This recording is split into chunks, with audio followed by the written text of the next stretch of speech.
నేను కొణిదెల పవన్ కళ్యాణ్ అనే నేను శాసనం ద్వారా నిర్మితమైన భారత రాజ్యాంగం పట్ల నిజమైన విశ్వాసం, విధేయత చూపుతానని,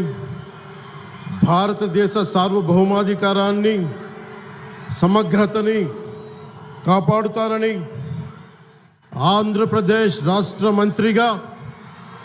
నా కర్తవ్యాలను శ్రద్ధతో, అంతఃకరణ శుద్ధితో నిర్వహిస్తానని, భయం కానీ,